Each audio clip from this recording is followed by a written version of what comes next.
Gentlemen, welcome back to the WGL EU. We're on to our last game of the night. It's been fantastic already to see some real strong teams and some not so strong ones, but that's fair enough. With this game, though, you expect to maybe be a little bit closer. Yeah, I think the first two, we could have all kind of predicted the results, but I think this one is my match of tonight. DiNG UTOPIA, of course. I don't know. It could go both ways. I think DiNG has had a hard and a harsh start to the season. I think UTOPIA's done very well, and considering their lineup, it's kind of predictable. But I don't know. I think it's going to be an interesting game altogether. Look, credit to DiNG because they've taken 3 rounds off both Synergy and off of Rocks. No, Supreme and Rocks, sorry. Yeah. So they've taken it up to the top teams here, and they've put on quite a show. A lot of these other teams are dropping with 1, maybe 2 rounds if they're lucky, whereas UTOPIA are playing well, but they haven't really proven themselves against the top teams yet. And I don't know really how much this is going to tell us about that. But this should be a closer match. Yeah, I mean, UTOPIA, they've played Penta, No Mercy, ASAP, whilst DiNG have played the likes of Supreme, you mentioned Rocks, you got Wooster in there as well. And, 3 matches, 3 rounds of Supreme with some fantastic Lakeville play is really nothing to raise your nose at. I think DiNG just hasn't had the opportunity to showcase really what they're all about. And we were talking before the day got started about their result against Wooster. I think you can excuse the other results, but when you look at them against Wooster, you kind of like, yeah, they get really close to the top teams, but they lost against this team which is kind of middle to the bottom of the table. Does that say they're a good or a bad team? All right, so let's jump into game. Of course, our first map is going to be Ruinberg in just a moment. Now, this is going to be important as well because we've seen DiNG play Ruinberg fairly well, to be honest. They seem comfortable on the defensive side, or at least they did. And then they got 3 attacking rounds against Wooster, or 2 attacking rounds, sorry, against Wooster and the 1 defensive one. So they've gone 3-1, 3-1, and then 1-3 against Supreme. But we were saying before, it's like losing to Supreme doesn't mean too much. They're just so strong right now. Everyone's going that way. Yeah, I think 3-1 against Supreme's even a decent result on Ruinberg, which is a very classic map. And, 3-1 versus Strink, not a bad result. Strink has been a good team in many respects, but DiNG basically have picked their most comfortable map. This is the one they like. This is their stomping ground. This is their home turf. All right, home turf advantage or not, it's time to get into the game. DiNG will be starting on the attacking side. UTOPIA are defending. Now, the tank picks here are interesting here. DiNG going for a bit of a lighter lineup compared to UTOPIA. Well, of course. I mean, UTOPIA's on the defensive side. UTOPIA going for the IS3s as per usual. Kind of surprising they haven't gone for a 5100. We've seen already today Kazakru picking up a 5100. Of course, that was played by Eurofish just to provide that flexibility around the map. But immediately some blind shots going on to Shukyu. One of them does bounce. As you can see, one of them went high. This is the thing about when you make blind shots. The temptation is always to shoot higher than you need to. You always shoot lower than you think you have to. When you do blind shots, you'll often find they connect a little bit better because you don't want to hit the turret of a tank. You always want to hit the superstructure. All right, exactly. Pretty hard heads on those LTTBs can often give some interesting bounces. So DiNG, great little blind shots there. I don't think Shukyu was ready for that at all. Have to back away. At least he'll have the opportunity to do so here. But DiNG have definitely fired their warning shots, and here's Hulknik on the screen. And this guy, he's a bit of a beast, I'm not going to lie. Alongside players like Meritorious and Diplomat, he is definitely one of the strongest players on this team. They're captain, they're motivated as well, and he'll be leading the charge here in these 254 lightweights. Now, we've seen this play out a fair few times before. The standard puts some tanks on the cap and sits some 54s back. Is this going to be robust enough to deal with the heavy lineup of UTOPIA? Well, it was robust enough to take down strong Siema, so I think this is their go-to tactic on the eastern side of this map, on the attacking half of this map. So I think it's a good one. I think DiNG just needs to hold tight. They got all the angles. UTOPIA, though, with the heavy IS3 stack, they could just peek over the middle area and they could do so much damage. So it's all down to Diplomat and Hulknik, the beast, to try and mitigate some of that and try and do some damage of their own. I'm looking for Meritorious to do work in that 5100 there at E5. You can see him just towards the upper right side of your screen. But Hunter's Order is going to go and harass him like a lot of LTTBs do in this situation. Meritorious is forced to back away. Hunter's Order getting a bit excited there. He's going to spray that first shot. Meritorious down to 763, make it 571. It is quite low, but he is managing to take down Potomako. We also saw Shukyu go down. So DiNG are trading fairly effectively into this one. Despite the IS3s of UTOPIA, there is a decent lead lead right now for the attacking team. This is working quite nicely for DiNG. But there's great play by Meritorious. He's just going to block in Hunterzord, who maybe will be able to get out of there, but the IS3, the MX5100 is a lot heavier, a lot bigger than that LTTB, so it's going to cost Utopia some time. That's brilliant. The LTTB might well be stuck there, but now Papa, it's time for those IS3s to shine and come to the fore here as they've stayed alive long enough now to start to unload some of that damage over time. There are 4 of them on the field. Hunterzord is still stuck in that little corner. We'll go to him in a second. But Stoic now is trying to deal with MacMoney coming from a few different angles. Mr. Akar isn't able to connect that shot on towards MacMoney, but Hulknik is not too far away either.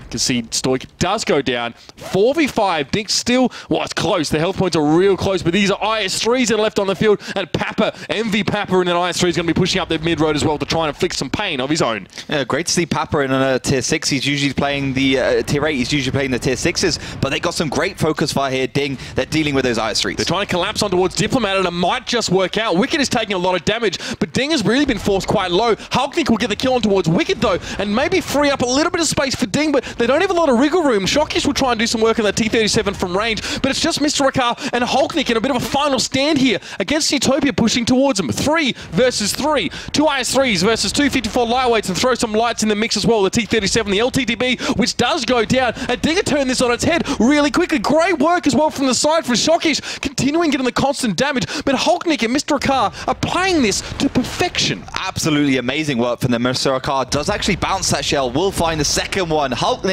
cleans up.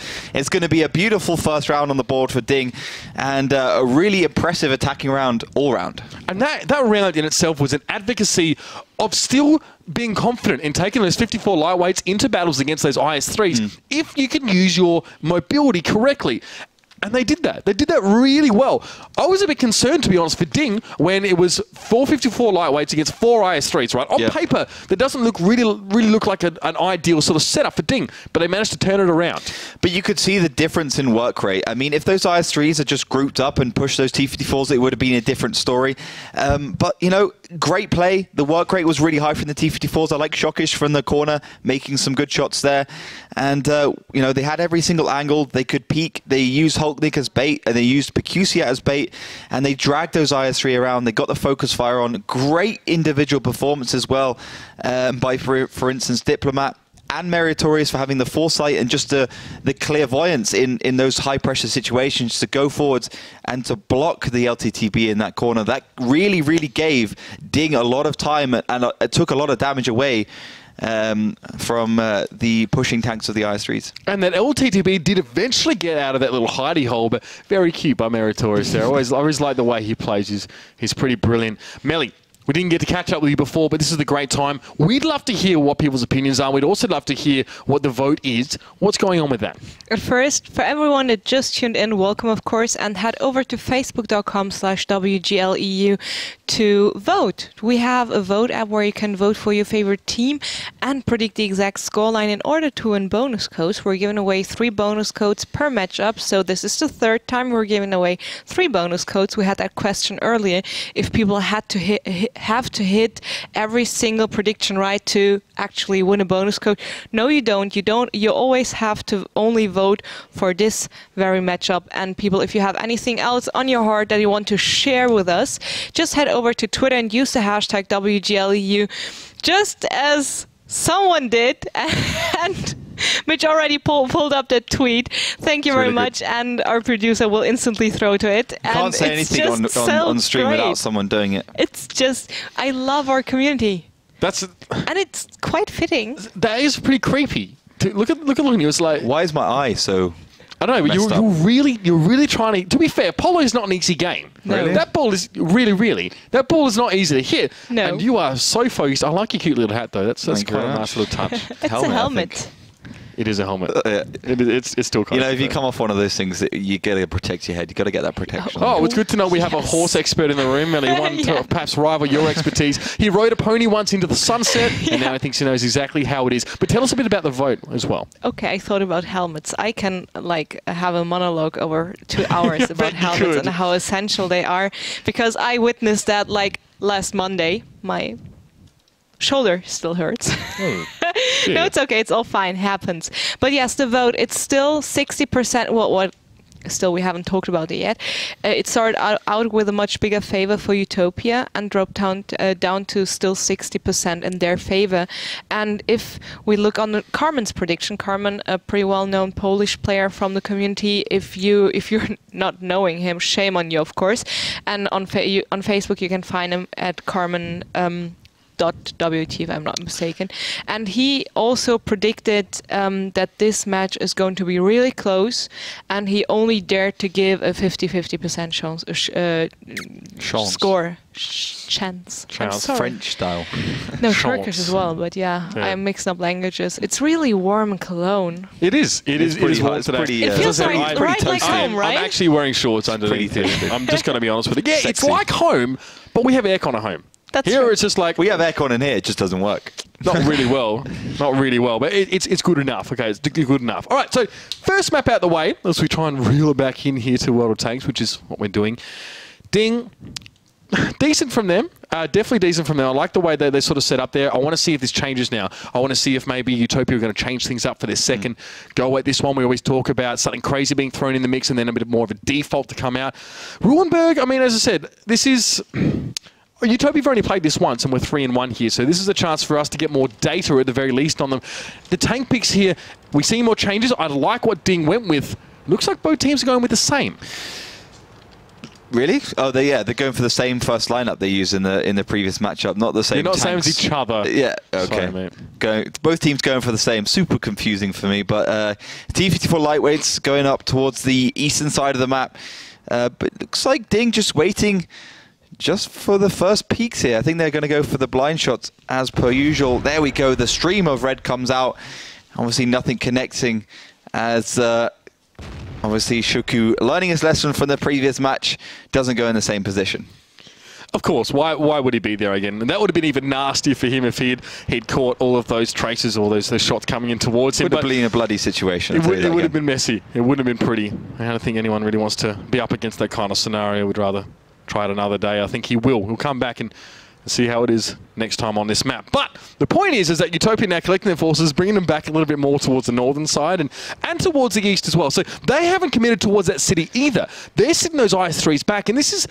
Well, it's a little bit of a throwback to what we saw in Season 5. I mean, normally it was maybe only one IS-3 or maybe a 50-100 up the top there. Do Utopia, can they respond quickly enough to any sort of capture scenario here? Or will they put themselves in a position where they are having to rush and in desperation towards this camp? Well, they just about got there in time in the previous round. I'm not sure if they can do it this time. But, you know, here's the thing. We've seen that northern push so many times before, and we've seen it fail parlously so many times. So I think we can almost cross that tactic out and just say this kind of tactic DiNG is using at the moment, where they do stack that eastern side, is the only real viable one. But Shockish versus Hunter Sword. Now, in the previous round, Shockish did a hell of a lot, and this is obviously why Utopia wants to cancel him out. Hunter Sword definitely wants to shut him down. At least Hunter Sword's not being locked into a corner by a big-ass tank, but Meritorious will chip in there. However, Shukyu is there to receive, or to deliver, should I say, the final blow. As a result, of course, we do have extra tier 8s on DiNG, an extra T54 lightweight, because they did take the tier 6, and it's interesting to see how they're going to use those now. Percusiat, sitting normally where Meritorious would have been in that 5100. What a clever little bait. Maybe he was hoping that that Utopia would come toward him here, but he's kind of getting lit up here. That shell. Look, he's still fairly healthy. He's actually going to take 2 more shots from him. He's keeping this IS-3 and this 54 busy, and Mooka's going low, just trying to kill this 54 lightweight. Unbelievable. If he didn't miss that shell, he would have taken 1 less shell, and it would have been okay, but he missed it. And yes, okay, Utopia are firmly in the lead due to some very unusual play, some weird split pushes, still cost them dearly as DiNG just hang on by the thread to try and keep in this game. DiNG and Hulknik are just playing around the city, keeping those IS-3s at bay. I think Utopia want to break that thread. You can see here they're setting up Shukyu. Now, that sucks when you are in a 5100 and you are on reload and an impudent little tier 7 comes up and puts about 20 shots into you and sends you packing. Now Diplomat on the top of the road here. He did it with a lot of takes pushing in his direction. Mr. Akar, DiNG got far too low before this sort of endgame scenario even occurred. Yep. Well, a lot of it happened off screen as well. We saw these isolated engagements, but they lost hard over on the eastern side. Somehow, Mr. Akar. Shoku hasn't got the memo that you can actually shoot through cars. times now since a few patches. But, you know, Wicked doing exactly what he needs to do, soaking that damage from the T-54s and just keeping himself alive in a lot of situations. And keeping those T-54s at bay is a really important thing, so they can't get control over that eastern village. And they never did. Utopia bring it to 1-1. We speculated that this match might be a little bit closer than the others we've seen, and so far it has been delivering. Both teams changed up their approach and the way they played through this map big time. Let's start with Utopia. It definitely wasn't a normal push towards the village. Yeah, I think, you know, they had the IS-3s, they had an inkling that, of course, you know, DiNG going for the second thing twice, same thing twice even. But the interesting thing was that they just pushed through the middle. You see Shockish going down to the LTTB. You know, there was a 1-to-1 exchange, actually. The T-37 went down, the LTTB went down. So technically, that's in favor of DiNG. But then the T-54 and the IS-3 pushed in onto Picusia, and that was a great exchange. Very unusual for a team to actually push out that Middle Eastern area and to keep two IS-3s there, and then also to engage onto Meritorious with the LTTB. It was, you know, a lot of individual fights. We can obviously, you know, keep an eye on every single one, but it was great. Yeah, really, really good. And we can have a look now and see some of those initial engagement. This was Shocky chasing after Meritorious, and we didn't have camera on it the whole time, but you know how this is going to go down. Meritorious still has 23 seconds of reload, and he was getting hammered. You can see him up on the corner. His health is being chunked down. And he was set on fire. Yeah, he was set on fire. I mean, obviously he's got firefighting. I mean, we don't exactly know what consumable he's using, but... you got wrecked. The typical lineup for consumables on that tank is just, you know, your rations, you got repair kit, and then you can choose if you want to use the auto fire extinguisher or if you want to use first aid kit. So, I mean, that's always the thing. You got brother in arms, so you don't necessarily need the health pack because they can all chip in. Exactly, they all chip in. They all you know, support that dead crew member, and that kind of negates the use of that first aid kit. So that's why you'll see these top teams not use it so much. Okay, well, interesting the way that sort of transpired. As we said, we saw on that map, or at least on the replay, we saw a few isolated engagements. So we didn't focus so much on the eastern side of the map this time. And it's almost as if that was where the game was almost lost for DiNG. So let's see what happens. Hopefully they can sort of hold on a bit more. Yeah. Maybe as the sides now do change, of course, they'll favour that more defensive strat, which is what was so effective against Rox in that first play week day 2 that they used to great effect. They went 3-1 on Ruinberg overall. So they might go for those IS-3s. I remember, in fact, it's funny, ironic, because the first time we saw them, they made a case for IS-3s and 5100s up against the lightweights, but then they've also shown that the lightweights can work well if they're used correctly. Yeah, but, you know, on the attacking side, I think it's just about, they still got that 5100. It's about having the speed and the ability to get hull down with those T-54s and having the damage with the 5100s. Now, I think it's actually a good thing for DiNG right now, because we basically never see a 2-0 on attack on Ruinberg. We've seen it like once this season so far. So even one round... it was Supreme. Yeah, one round... Yeah, I mean, of course, it's going to be Supreme. I mean, one round on the attack is a good enough scoreline. That's kind of saying to you, okay, we're going to be 3-1 going into the next match, so in the next map even. So DiNG is in the driving seat. They're in a comfortable position. They just need to keep Utopia at bay. Bear in mind as well, next map is Ghost Town, one which DiNG haven't played yet, and Utopia, well, we all saw the highlight clips from there last week, so I'll leave that one hanging in the back of your mind as we see how this one plays out. Lineups here for DiNG, talk to me, they're a little bit different this time. Yeah, they've gone for a lot of IS-3s, 5100, 2 T-54s, and the MX-12T standard, actually, from the defensive side on Ruinberg. Now, the interesting thing is that they got a T-32, actually, up north, played by Meritorious, their best player, basically. I mean, we don't see that normally. We see an IS-3, but as I was just saying, that team captain Shockish goes down to some interesting positioning of himself, I guess, as Potomako and Shocky make light work of him. He did not last long at all. I mean, notice, maybe importantly here, that Papa has been moved to the T-37, but we know he's no less effective being moved to one of those lower tier tanks than the Tier 6 this time. And you can see him coming up here, moving up the map. DiNG doing what we kind of expect to see from them. They always put their heavies inside the city. We actually saw last round Utopia set their IS-3s way back in the north at A7. DiNG decided to go for a little bit more of a direct application of those IS-3s to one of the most key parts of the map, kind of like a bandage to or where you expect the wound to be. But Stoic and Diplomat leaving a little strike force of their own here, and this can be quite effective when they're trying to sort of take care of those tier 6 or lighter tier tanks, but there is potential for them to get a flank onto these IS-3s because Wicked has been spotted in that middle road. This is exactly what DiNG does well. Against Strong Siema on the defensive side, DiNG just looked at the lineup Strong Siema took, and they predicted perfectly where Strong would go. And they're doing exactly the same here with the T-54s flanking around. They know where Utopia is going to be before the match has even started, so they can actually allocate resources into taking those tanks down. So great work from DiNG. You know, the cap is underway by Papa, but it's not a big deal. They got a great angle into this IS-3. This is brilliant, and Wicked is forced to back away. He can now no longer contribute to the fight over the rest of the map. The base capture continues, but it's just one T-37, and no real pressure is being applied to DiNG at this present juncture.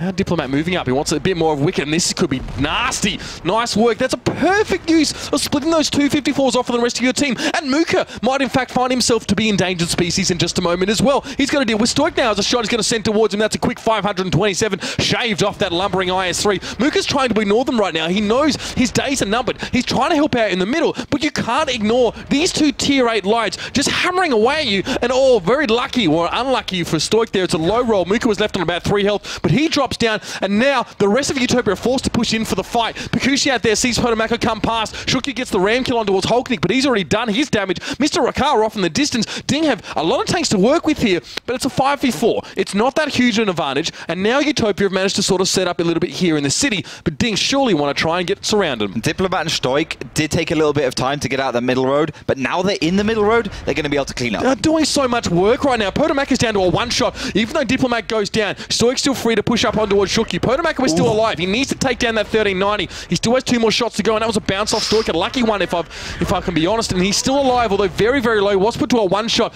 2 IS-3s and a 32 are left. And Hunter's Horde is low. Shukyu is fully healthy, but I think this should be okay for DiNG if they hold on here. If they play this correctly, you can see Shukyu's trying to help Mac Money gang up on towards Mr. Akar, but there are still 2 very big tanks that they have to worry about. And then Pikushi out. The IS-3 has a decent acceleration. It can get around those corners, and it can get involved quickly. We've seen T-54 lightweight drop down, and now Shukyu is the last tank standing. He will get eaten up here. And DiNG, they've done it again. Just like you said, they got that attacking round. It's been an impressive defensive round, and they have wiped the floor here with Utopia. Yeah, last one to fall is Shuku. You know, a very one-sided round, I think, but I think this was more down to DiNG's play, you know, the individual performances, their movements around the map, their prediction play, more than the way Utopia played it. Yes, Utopia were kind of static. Yes, I think the allocation of the IS-3s into their 2 positions was very one-dimensional. You know, you put the 2 IS-3s there, they got a little bit cover, they can go hull down. But what happens when 2 T-54s come to play? They're staggered, so they can't support each other. And then, you know, unsupported IS-3, 1 shot every 11 seconds, it's game over. If you had a 50-100 there, different story. It'll be able to take 1 T-54 down, and then, you know, you at least have 1-for-1 exchange. There are only a few teams that are using the T-54s correctly, I think, in this case, and DiNG are one of them. Let's have a look and see exactly how they chose to use those in this game. And it was beautiful. We used Diplomat and Stoic, and they just pinned down Wicked and went for Mooka after. Yeah, this is super easy stuff. Wicked didn't expect it, so he's peeking, so you got 500 damage there done. That's just crossed off the board. Great little shot by Mary there, using 90mm on the IS-3, of course, for the reload, and of course for the resetting ability. Stoic, DiNG, Diplomat and Stoic even just come in to finish that one off, and then they move on to the next objective, and it's just easy stuff. 32 seconds still left on the cap, and you know, 2 T-54s just absolutely obliterate this IS-3. Later on in the game, get a little bit careless, a little bit egotistical in their play. No matter, they were already so far ahead. They'd already cleaned those 2 massive threats off the board and taking a minimum of damage. And as I pointed out, as we were sort of talking about, and as you saw on the screen, Mooka just turned his head away from those 54 lightweights and said, you know what, there's no point. I'm screwed anyway. Let me just try and salvage the situation for my team here. And it wasn't enough. And we saw, you know, Utopia, sorry, tried to just cuddle up towards that eastern side, inside those buildings. We've seen it being used quite effectively by teams who are on the defensive or playing defensively, but by then the damage was already done. The fact that we still had 2 IS-3s on the board for Utopia and the lightweight, super flexibility. It's like the whole... Everything changes, of course, and the game state was so different by that point, but DiNG still had the flexibility over Utopia, and they managed to carry it out. So this is good. And look, bear in mind, DiNG are in 10th place, Utopia are in 4th, right? it's still a bit early, and these two teams haven't faced off yet. DiNG, I mean, they've had a hard start to the season. I don't feel like their position is indicative of their ability. And I spoke to Kusok, and I tried to speak to Schiffer from Tornado Rocks. Didn't go well, but I still got a little bit out of him. And they are both adamant that DiNG are the real deal. They should be a top 4, top 5 team by the end of the season. Yeah, and I had a chance to speak to Ron, who also chimed in favor of DiNG. They said, you know, even Hellraisers hadn't given them such a test on the defensive side on Lakeville. You know, Hellraisers got absolutely trounced by Supreme on Lakeville, and DiNG came along, took 1 round off them, and even on the attack they took 1 round off them as well. So this is super frustrating for me, because I saw how much work DiNG was putting into the season at the beginning, and then to start the season off slow, to go against Tornado, coming really close to win, and then going down against Wusa, you know, a big blow for them. But it's to be expected, to be fair. I mean, they're a new team to the season. Yes, they were in Silver Series, but still, we see a lot of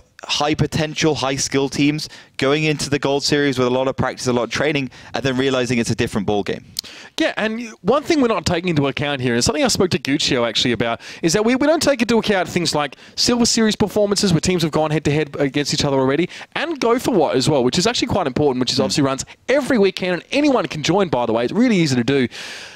We're seeing DiNG have played these teams before. DiNG have played against a lot of the teams now we're seeing in the Gold Series before. Teams will jump in for the Go For What in the off-season or something like that and prepare. And Hulknick said, we're ready for these teams. We've played them before. Strong CM said the same thing. We've seen some great results from them as a result. We know how these guys play. We've been here before. But now it's up to DiNG to really try and close the lid on this one against UTOPIA. And UTOPIA are one of those teams in the top 5. We expect great things from them. It's going to be a tough one. If UTOPIA can bring this one back, I will be impressed. Triple IS3 from UTOPIA. So they might be going to a pretty default push through the middle with those IS3s. I mean, obviously, they're a team that love IS3s. They did such a good job against No Mercy, for instance, with those IS3s on Ghost Town, which will, of course, be our next map. Papa having a little scout around, having a little gauge of what DiNG is doing, and they're just jumping through the middle of the map without taking any damage. The man's a machine. Papa's a beast, man. He doesn't care. He literally doesn't care. Even like just shooting towards Meritorious just because he can. This guy is nuts, and this is a great spot as well. As you pointed out, he's behind the fountain there. He can't really be shot easily from the tanks at the top of the map, and this is that pressure they're going to be able to put towards Meritorious. And in this case, the North push actually works, because DiNG don't have the tanks set up on the crossfire. They put 1 tank over there, the old school, the Season 5 strat. Meritorious is going to get jumped on. Yeah, Meritorious is in big trouble. Now, Meritorious has to stay alive, and DiNG... Ooh, that was a goddamn Amarak onto Meritorious. That's the problem with the IS3. You only have 1 repair kit, and then it's game over if you hit the side of that tank. And yeah, that's the thing. DiNG has done a lot of damage, and that's the only thing they've got going for them. And Papa's still alive. The guy's a beast. He hasn't taken any damage yet. What is going on? 570 hit points still. Don't know if that was an Amarak. The thing is, the health bars don't update like they did last time. Maybe he just took a lot of damage in one go. I don't even know. I love the MT25, though. It's a real gristly little tank. Got a cool little rate of fire there, and it can do work. Now Papa has decided to move on towards that cap point. They've already taken that IS3 away from UTOPIA, or at least took him very, very low at the moment. So let's see, though. Like I favour UTOPIA in the scenario where, you know, they can get a good read on the opponents and they can set up. DiNG are still in the lead, despite being down 1 tank here. You can see that they're taking quite a few chunks out of multiple tanks here on DiNG. They are trying to get that capture, but Wicked and Mooka are getting hammered. This is a pretty dangerous position for them to be in, especially with Hulknick able to do so much damage from the top of the map. And the shots keep coming in from those IS3s. Mooka from all directions. This is not where he wants to be right now, and he can't even move. No more repair kit, and Shockish will send him home. I think those IS3s should just pushed off into the middle area towards where Hulknick is, because then they can go a hole down. They basically overstayed their welcome there, and they got punished by Shockish in the 12T. So a good play there by DiNG, and they support themselves back into this game. He's going to be close. 2 tanks down for each team, and DiNG are up by 2k here. This has turned around quite nicely for them. Papa was running rings around him earlier on, but they managed to stabilize here, and now they're putting a lot of damage out towards the middle of the map. You can see Diplomat very deftly using that dead tank's hull to avoid damage, and Pekusiat will finally take down Papa, who definitely had a good run of it in that MT25. 4 tanks remaining for UTOPIA. Shukyu was on 6 health points. And we're seeing a bit of a push here from Diplomat. Pekusiat, they've found Hunterzord. They've caught him out. He's on his own right now. One of the top players, to be honest, from UTOPIA. Has really been quite impactful all season. He's running. He finds himself without friends right now. And Poto Mako is going to try and do some work. Of course, ex-EPS. This guy's been around for ages. Was in Lemming Train. Always has a super serious look on his face, but always cracks a smile when you shake his hand. But he's now going to have to do some more work. He needs to put that smile away for now. He needs to get mad. He needs to get even right now with DiNG because they are leading by a good amount of health points. And DiNG are actually wasting a lot of time. I mean, they got the 12T and they got the T54, which is basically have a scenic route around the northern side of Ruinberg, which has left Utopia the ability to get into this game a little bit. But they haven't seized on it, and it's cost them dearly as DiNG just look like they want to clean up that eastern village. Mr. Akar, Pekusiat, just doing great work there, and you got Murakar. Mr. Akar even just looking on to Potomako as McMoney even chimes in from behind to finish Pekusiat. So 3 versus 2 against 2 very low health point tanks. Back and forth, definitely for most of this one, but Utopia have always been at a deficit since the opening moment. They will get a double up on towards Mr. Akar, making the 2v2, but Stoik is healthy. He is, well, even taking his vitamins, ladies and gentlemen, and he's going to be able to get in there and get involved. Potomako will go down, and McMoney, all eyes are turned to him right now. He's got 2 tanks to deal with. He doesn't have an auto-loader, doesn't have the front-loaded burst potential. Shokish isn't that 12-ton, so he's not really holding the same value as a tier 8 tank, but McMoney is already at a distinct disadvantage in this particular engagement. He's just going to try and weigh up his options here, just trying to use the train, use the house to try and get away, but Shokish is more than happy to go up behind him, and he's going to put some shots into the rear of that IS-3, and McMoney, his time is up. He's going to have to go to the bank and get a little bit more out because he's going to be spending a bit repairing that IS-3 after this battle. Done deal, DiNG, up by 1,500 health at the end of it. So they did what they needed to do. They won 1 attacking round, they won both defensive rounds, so 3-1 scoreline. That's what you want on Ruinberg at the end of the day. I think it was an interesting move by Utopia. A lot of questionable tactics from them before, and to be fair, that one was quite weird, and their timing wasn't quite right. I think those IS-3s, yes, they would have taken some damage from the side, but if you pick an IS-3, you pick it for that sidearm, you don't pick it for the front. So I think they should just moved off the middle and gone for a movement. But you can see Meritorious get destroyed as well. So at the beginning, at least, DiNG had, Utopia had the advantage. They did, and that's what it definitely looked like. Let's have a look at this clip here as well, because this is really where things started to open up. This is when Utopia sort of started to find themselves in a bit of a deficit. You can't see Shokish, but he's in the middle of the city with that 12-ton, doing work paired up with a 54 lightweight, and DiNG just start to drag this game over into the area that they can take it out. Yeah, so this is what should have happened. McMoney and Wicked should have just stayed hold down in this position, but instead they've given Diplomat a nice little bit of cover with that IS-3, and I think again, this was the thing. Utopia, great move to take down Meritorious. Great to have the IS-3s in the middle. We've seen that tactic before though, and DiNG had a good plan for it, but they just weren't quick enough. It's like they had that first bit of inspiration of what to do, but they didn't quite have the idea of what to follow it up with. And again, just a little bit slow, but great work by DiNG just to hold on, even once they lost Meritorious. Utopia's last few wins have all been quite convincing. Week 2 was a 5-0, and we had a 5-2. I don't know about that, man. Against No Mercy, it wasn't convincing at all. I'm just about to bring that up. Because obviously last week was 5-3, and obviously went to Ghost Town, which they really seemed to have some dominance over. We will be going to Ghost Town on map 2, but they find themselves already at quite a deficit here. However, they did go 3-1 on this one last time, all right? And if you do your maths, if they're going to perform as well on that map, they're going to be going to an overtime, to our tiebreaker map. So there's definitely still a chance for them.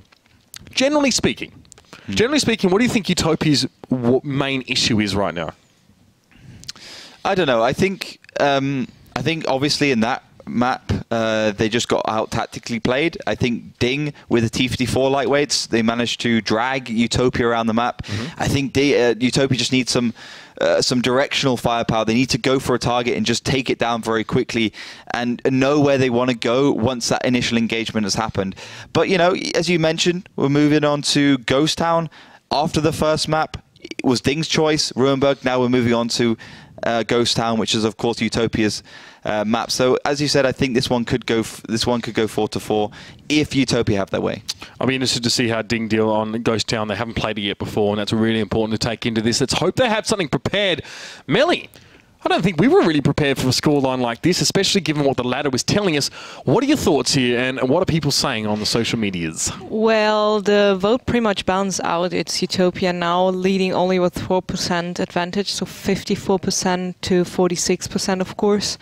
And still Utopia leading. And Ollie, Ghost Town. I know maps are trying to be as balanced as possible, like regarding the sides, attack, defense, but you can't really balance a map like 100%. We all know that. Which side is favored on Ghost Town? Well, technically, Ghost Town's an exact mirror straight through the middle. But the thing is, what gets rid of the mirror is the fact that there's 2 caps. So yeah, you can have one in the middle and one is in the middle, but then you have one up north. So that completely changes the way the map works, and it completely changes where the middle of the map is. And I think that's the real interesting thing about Ghost Town.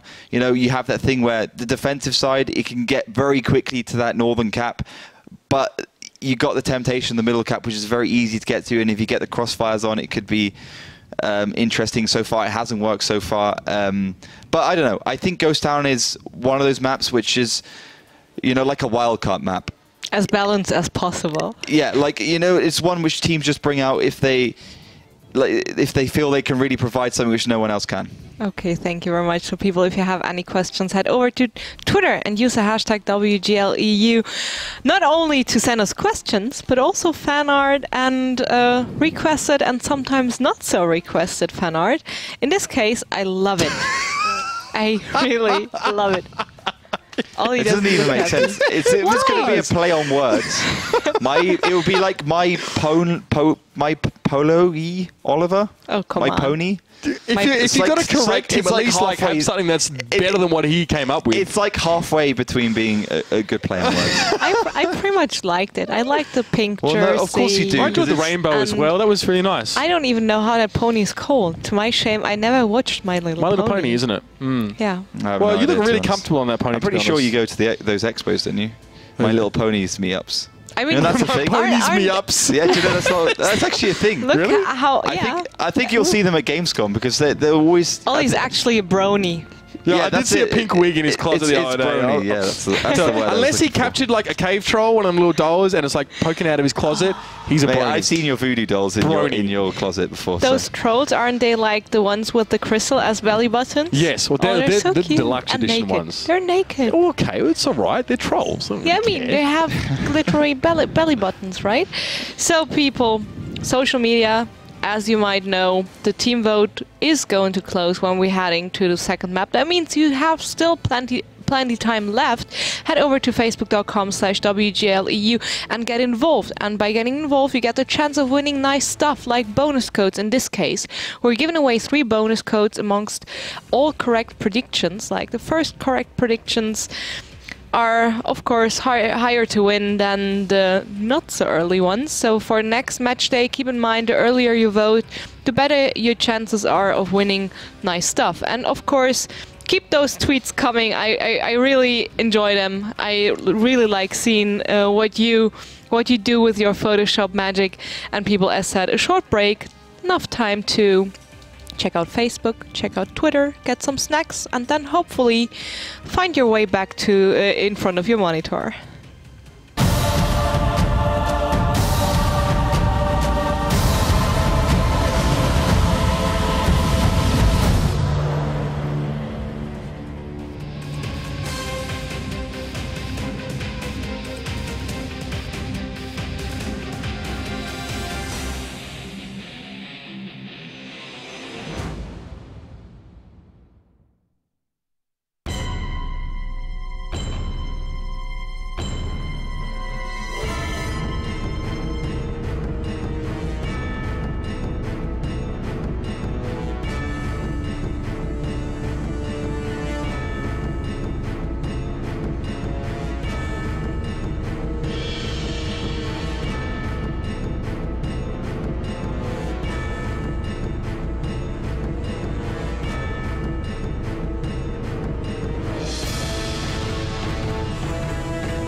ladies and gentlemen. Thank you for joining us once again here at the WGL EU Week 5, match day number 2.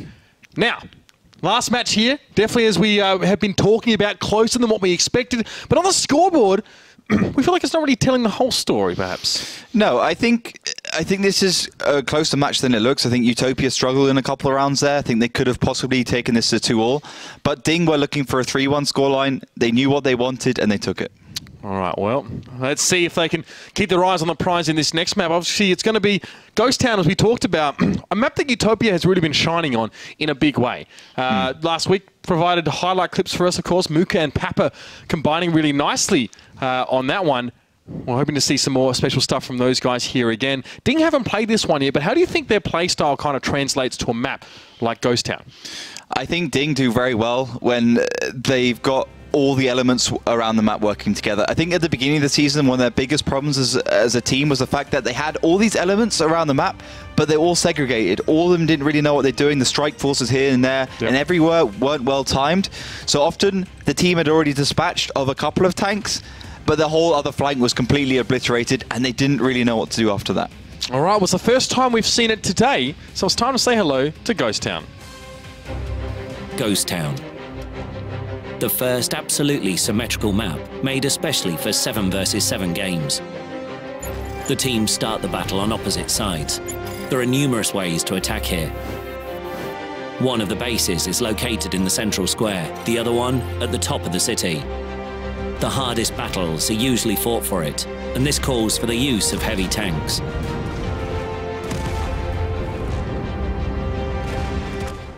Heavy tanks is the name of the game, and well, UTOPIA and DiNG, neither of them are disappointing.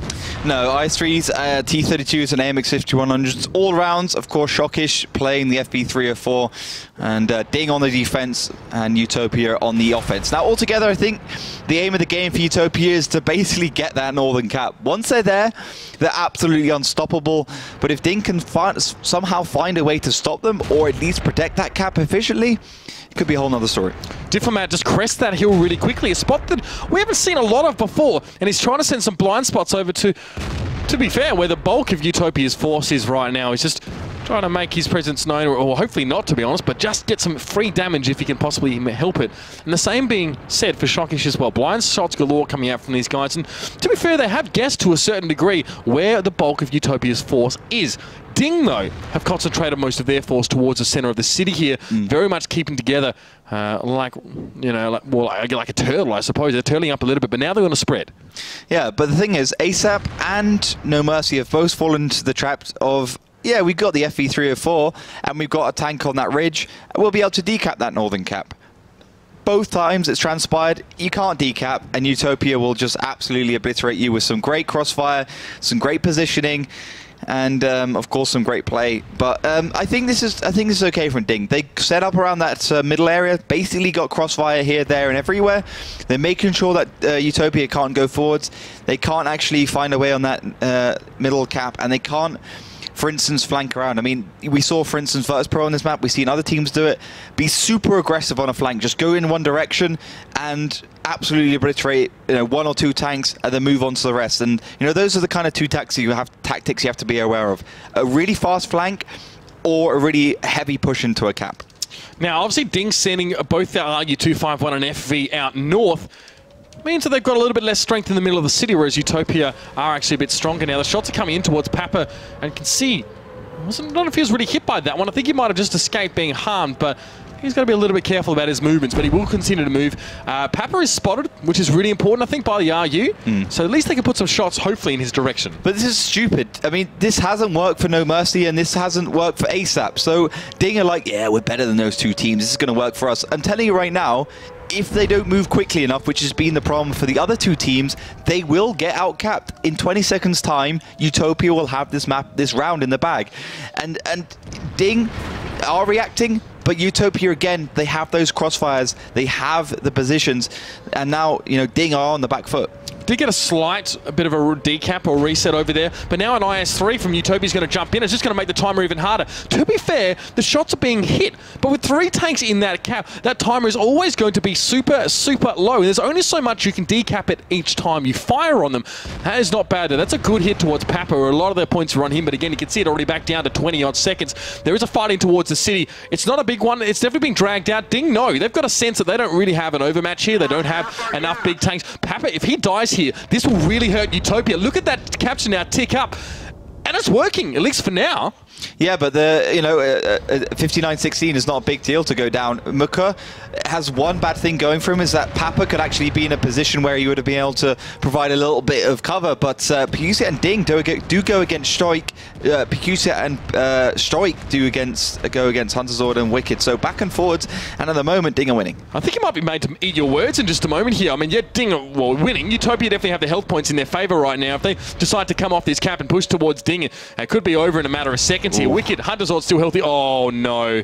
Oh no, this flank is not going to be good at all for DiNG. Look at the push in. Bishu there in the 5100. He got so much damage to offload in the direction of Stoik and Pikusia. These two are just going to get collapsed in on. And Diplomat and Shockish can only really look on in dismay from the hill as their team gets decimated and they're too far away to really contribute. Yeah, this is really bad news for DiNG. 1.3k HP. They got surrounded, they got taken down, and Hulknick trying to hang on, but 40-second reload on that 5100. Shockish in the FB304.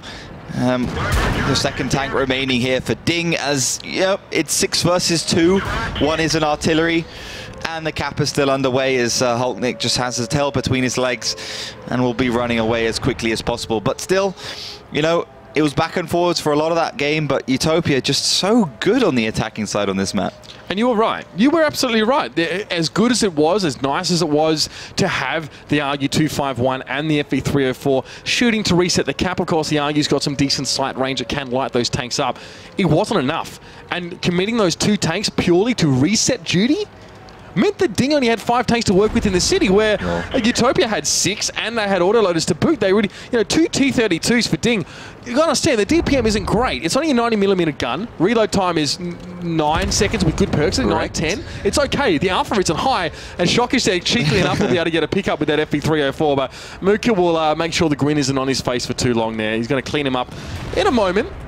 He's not going to be able to kill him with the... Yeah, he will. With the one shot should be enough here, but I don't know what he's doing here. He's playing around. What is he doing? I don't know. They're having a bit of a laugh with him. Maybe they just want to cap this one out, keep Shockish in one place, get the capping points. There's no reason I think Utopia Utopia have won every single round in the attack via capping. They don't want to make an exception here. I think they're trying to mind game DiNG right now. I think they're trying to mess with them. Muka could quite easily have fired so long ago. Yeah, but come on. I mean, it's just a good thing for DiNG because they can continue to discuss their issues, discuss their next tactic, and go into the next game with more time. Fair enough.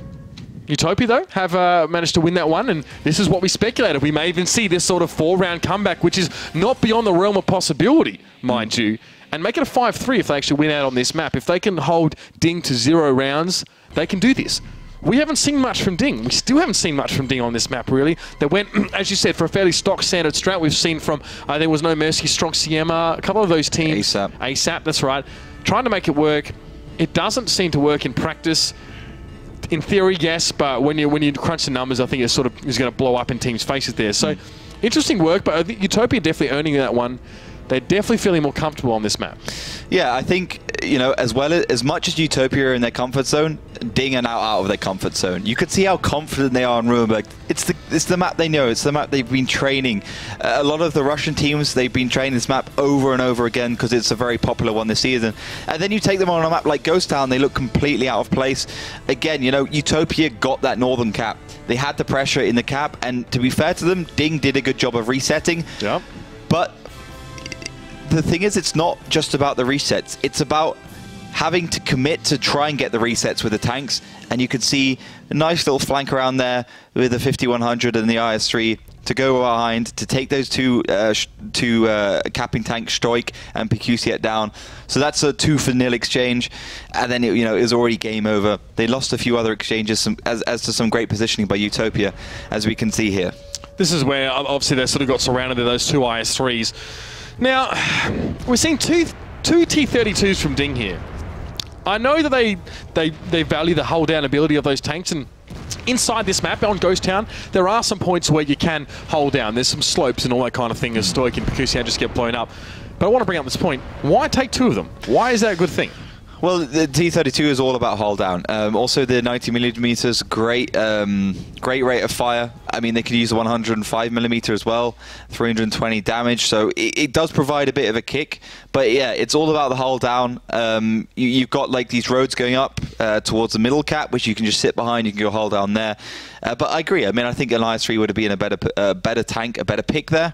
But I don't know, I think DiNG just fell for it like every single other team. And if I was them, I would do what Virtus.pro did against Tornado Rocks when they were defending on this map. They didn't let Tornado get that positioning around the northern cap. They just went super aggressive with the 5100s and the IS-3s. Caught Tornado by surprise, caught them with the pants down, and obliterated them. DiNG have always been more confident, at least as the far we've seen, when they've been able to defend. They've had some great attacking strats on their maps, the maps they're confident on, but when they're put out of the comfort zone, coming forward for them doesn't really seem like second nature. Let's see what they do here. A little bit of a, honestly, it's the same. They put a 2-5-1 up on the hill on the FV304. Do you really think it's wise to try and go for the same approach again? I don't think so. You know, again, when a team has done the same thing twice against Utopia, they get punished. And here's the thing. Utopia do thrive in a situation in a map where they can pick those heavy tanks. You know, to be fair to them, Mucka, Bishu, Hunterzord, McMoney, these guys are so comfortable in the IS-3s. The Polish community are the heavy tank community. And a map like this just plays into their hands beautifully. As again, Utopia set up for the northern cap. All right, blind shots going back and forth here, and Papa again, he's been the man tasked with the unenviable job of moving up towards this capture point. He knows the blind shots are already being fired, so... Why did Diplomat just shoot then? I mean, was he trying to shoot some of the cover down? I think that's why he has been firing. I think that's why he's been firing so far, because there's cars over here. It doesn't make any sense, because he would have hit the cover by now. He's just shooting before the cap was even underway. It's strange. Lack of understanding of the map, perhaps? Well, he doesn't even understand how the game works if the cap's not underway. I mean, I obviously can't say that, but maybe he's just getting his gun zeroed, if that's a thing in World Tanks. I don't think it is. But Mucka joins in with the party, and we're back to this situation which Utopia have so far been unbeaten in. That's right. Papa does take a hit, and yeah, we're going to see some slight resets on the cap. Nothing crazy, and you can see having 2 tanks on the cap, although it may reset, it will always flick back to that 30 seconds or so. And another tank's out of the cap circle as well. You can see Mac Money off towards the side, and this is playing out in very similar fashion. If DiNG lose in the same way, I'll be incredibly disappointed, because they've had enough information, enough time at least to act on that information as well. They should be varying their strategy here and showing a bit of one-dimensionality about them, potentially, if they're going to continue to play like this one. Let's have a look, though. Kushat now trying to make his way out. Stoic is also there with him. A bit of a track, sorry, on towards Kushat as Mucka now going to take a shot. They are trying to directly affect this cap. There's no flank coming through just yet on towards DiNG. And to be fair, they are sort of up in health. And now Muka's trying to reply, trying to get some shots back of his own here. Cap gets reset ever so slightly. And not quite enough here, at least to take the pressure of DiNG as they're trying to affect this. Muka's still quite happy to sit in that undulation. DiNG have to move. They have to act again. And this is where things kind of came undone for them. You can see Utopia are sort of moving. And maybe even moving off the cap here as well. Maybe they just want to take the fight straight to DiNG. Bishu now going to come around the corner on the 5100, miss a shot towards Meritorious. It's only a T32. It's not exactly got the front-loaded damage potential that Bishu will be able to provide. Mr. Rakar is also there, and you're right, they are firing the 90mm guns here. So better rate of fire. Well, not so much alpha damage here. Let's see if they can stand up to this firing squad right now. Utopia are getting chunked down bit by bit, but it could go either way right now. Bishu's out of ammo. Hulkling took down Hunterzord. And the cap is still being slowed up. That's a great hit towards Shukyu. I think that was artillery that did about 430 odd towards that IS-3. Great work from him, and now the cap is not even a thing that Utopia are thinking about. And they're getting chunked away. Why is this working better for DiNG than last time? Well, because Utopia actually went forwards. There was no reason for them to make a reaction. I think Utopia got overconfident, thought they could get the whole crossfire on, thought they could sandwich DiNG in that one position, and it hasn't worked out for them. And Shokish doing such a great damage. I mean, he's just continually pummeling Utopia, even when they're on the move. He's in a great position right now, but do bear in mind, if those tanks get up close to him, there's not going to be much he can do. And Mr. Ricard doesn't want to be close to this T-32 at all, but Diplomat gets in a shot towards Wicked. Nice work as Mukado tries to respond. And Mr. Ricard picked up Bishu.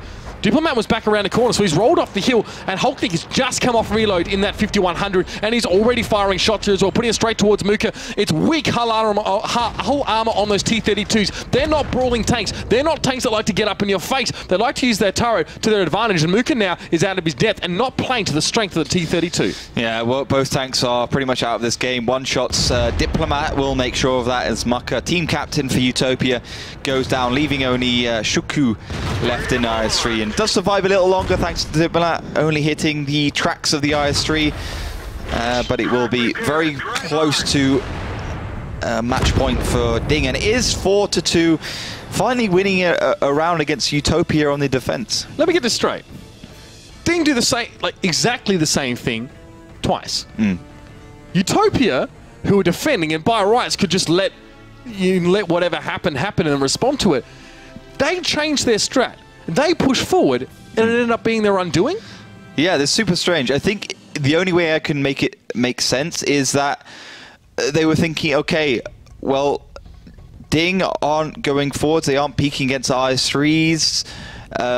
You know, if we just sit here, the FE304 of Shokish will just constantly pummel our T-32, so we have to do something eventually, otherwise our T-32 will fall. I think that was the whole logic behind it, and I think they looked at their previous round and thought, we did well against those two tanks sitting in the reset positions.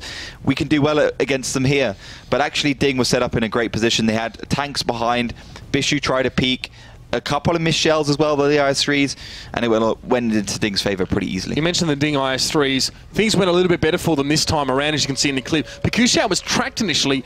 Last time this happened, there was a flank of two 5100s, or at least a 5100 and an IS-3, and these two got wrecked. This time it doesn't seem to be there. Why is this? Well, it does eventually come. I mean, this is the thing. Muka and Papa are actually hull down against those IS-3s, so there's no reason for them to actually worry about those two IS-3s there. They can just sit there, can be calm. That's why you pick the T-32. An IS-3 is never going to penetrate, and if it does penetrate, it's going to get a lucky shot on that commander's copula, so it's a lucky shot at the end of the day. But I think DiNG did it well. I think they stuck to their game plan. They knew that if they kept the pressure on with Shokish, who did a great job on the FE304, I mean, maybe even think about picking an M44 or a Lorraine 15550.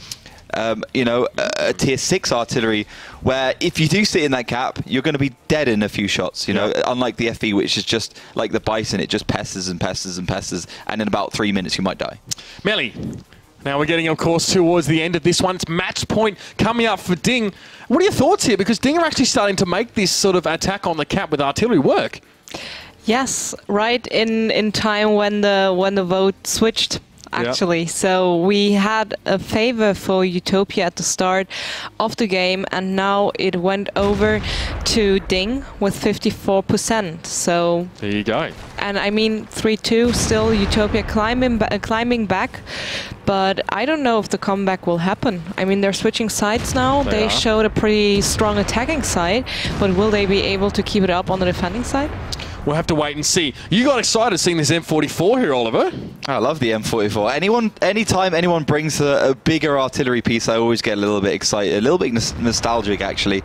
But, you know, this is where DiNG get into their stride. Utopia, against No Mercy, they really struggled when they actually had to defend. And the only just about won, thanks to some brilliant play by MVB Papa. If not, it would have been a very one-sided match. So I think DiNG are going to look confident in this match going forwards. They're bringing the arty and they're making it work. This is what I like, and that we're slowly seeing it creep more and more and more into competitive play. Now, Stoic and Pekusiat are going to be moving up towards this cap side, and DiNG have given over a lot more of the map than UTOPIA tend to do. They didn't even bother going in towards the city. They've made a bit of a convoy of IS-3s behind these first two that are moving in towards the cap. Now, UTOPIA, they can't reset as easy as DiNG could. They don't have artillery on the hill. They don't have, of course, the Spar Panzer 251. They've kind of got to make a more direct approach here. What are they doing, though, over at the south of the map? I think they're just trying to flank around. I mean, I think that's the best idea. They got plenty of time to play around with, 40 seconds left on that clock. They just need to find a way in. But those two MX-5100s just looked a little bit lost. They're actually heading down south. Then they left Papa to go down south, and they're going to be heading up north. So time is starting to run out. The pressure is starting to apply onto UTOPIA to make the first move. And I think what they're going to try and do is initiate with those AMX-5100s and then use the IS-3s to come from a different angle to keep them in their place. All right, well, UTOPIA trying to swing around from the south over towards the east, but DiNG have the tanks in place here, and you can see the shots, warning shots even being fired from Meritorious, and Diplomat Shockish is there, of course, in the artillery. They definitely want to protect him for as long as they can. Stoic and Pekusiat are doing a decent job at being a nuisance right now against UTOPIA, but they're not inflicting a whole lot of damage themselves. They're really just sort of standing there. DiNG almost feels like DiNG are hoping for UTOPIA to push into them. They got a set play here. Stoic and Pekusiat, at least Stoic rolls off that cap site there. He's got an idea, maybe he wants to move elsewhere here. The shots are coming through. I think they're blind right now for the most part. Stoic is blinking in and out of existence as well as Pekusiat, but they haven't really been able to inflict too much damage to these two. The thing is, UTOPIA can't really go forwards. I mean, as you mentioned, they've got Meritorious, they got Shockish, they got Diplomat, Mr. Carr, and Hulknik to deal with. The bait, the kind of carrot on a stick for DiNG is those two IS-3s. If UTOPIA engage onto them, it's going to be very easy shooting for DiNG to take them down. But to be fair, the resets are coming in. Pekusiat and Mr. Akar, Pekusiat and Stoic are taking damage. It's always interesting that those two are playing together. I mean, maybe something to do with the way the team works and, you know, what kind of situations they like to play in. But actually, UTOPIA are doing a decent job. They're still in this game. Yeah, they're chunking them down, and soon DiNG will have lost Pekusiat at least for not a whole lot. I mean, yes, like a lot of their forces being held back as auxiliaries, but only now are they starting to make the move. I don't know if Shockish has really been able to do a whole lot so far in an M44. For the most part, it seems like UTOPIA have kept themselves shielded by those high buildings in the cityscape. Wicked is still untouched. He's the guy harassing, and he's still at full health here. So, I don't know. Stoic, Pekusiat not able to connect. Now, Meritorious might even step up and try to do something. The cap has been abandoned. Muka is super low now, but forced to back away there. He's only actually had one shot for the game. That's got to hurt. And I guess that's half the reason why DiNG had that set up. But we've got 2 minutes and 54 seconds remaining. And DiNG, are they going to cap? Are they going to kill UTOPIA? I find it hard to believe the latter can occur with that period of time. Oh, that was a brilliant shot. That was an amazing shot by Wicked onto the top of that T-32. There's also a weakness on the T-32 right now. The bottom of the mantler is actually, well, it doesn't have any armor. It's a bug in the armor. It's basically a hole, so it goes straight through into the middle of the superstructure, and you can penetrate it even with like a T1 Cunningham. So, I mean, DiNG still in this game, but UTOPIA are starting to creep in there as well. I think Diplomat does need to make the plays. He does need to find an angle, but Bishu's not the one he was looking for. Oh, but Bishu misses his first shot, and his second will connect with Diplomat, who's already been able to get the heck out of Dodge for the time being. However, this will isolate him towards the bottom side of the map as Bishu will continue to pursue and try and damage him as much as possible. But that shot was absorbed by the track, and it didn't even damage it there. So Diplomat is a very, very lucky little RU right now, and he'll be able to get away. Bishu is not going to be chasing him for now. DiNG. Time is running out. It really is an issue here. They're still behind. They haven't made a decisive push yet, and they're opening the door, and UTOPIA putting their foot in. 542 damage done by Shockish. She's only hit one shell. Not done so well so far, but as you mentioned, I think, you know, DiNG need to make a move. They need to go forwards, but they're lacking hit points. This is not good. Pekusiat has finally dropped, and to his credit, he stayed alive for a while, but didn't really achieve a whole lot while he was there. UTOPIA, they look solid. They really do look solid right now. Shuki there gets the finish on towards Stoic, and it's only 5 tanks left here, including that M44 and RU. So DiNG really lacking the front, the face fighting potential. I'll use that one as a term here. They can't really take their whole force and try and drive them into UTOPIA now. Hulknik has to hope he gets the better of Shuki, and the same can be said of Mr. Akar here. That will be a start. With 1 minute left, This could work though. Shockish now will have a shot on these IS3s as they push down. Yes, no, he won't connect it. Oh, that would have been so good. But Mr. Akar will get the finish on Shukyu. But Mac Money and Hunter Zord are ganging up on Mr. Akar. Yeah, and Hunter Zord trying to block the way for Mr. Akar. McMoney also low hit points. Maybe Shockish has an angle, but 3 versus 5 right now. You can see DiNG trying to flank around, trying to find an angle into UTOPIA, but UTOPIA just rolling forwards. Meritorious drops. Hulknik, the only big tank left, and he's on 420 hit points. It's a lucky number for some, not for Hulknik, as Bishu's going to come up behind him. Actually doesn't have the reload here at the moment, so he's just going to try and back into him, and that's why you don't ram an IS3. Actually, there was a shot from Hulknik as well, to be fair, I think, but he might have to back away. Bishu actually won't have the reload quite quickly enough, but Hunter Zord, fortunately, will chip in. Shockish, well, he's going to sit there like a stun mullet for a bit, I'd say. McMoney's just going to cruise on over, going to spot him. We would love some more cheeky little artillery play from the man. He's not going to be able to connect that one onto McMoney. He did connect it. It just was, I think he was using heat ammo, so it just didn't penetrate the side of the IS3. The normalization changes on heat ammo was actually quite devastating to those that were using it. So time runs out. Shockish still lives, but it's to little consolation. As UTOPIA have taken that game, they make it 4-3. Now getting a little bit too close to comfort. We predicted a close game. It has delivered thus far, but that was a very uninspired performance from DiNG. Yeah, I think DiNG underestimated the sniping prowess of UTOPIA, which is a bit strange because UTOPIA have a lot of experienced heads on their shoulders, and they just punished Stoik and Pikusiat. They punished them over and over again, even without artillery. They were hitting the top of those IS3s, they were penetrating the turrets, and they took them down very low to a point where, you know, when DiNG tried to push, when the time was running out, there was nothing they could really do. Well, it's going to be close now.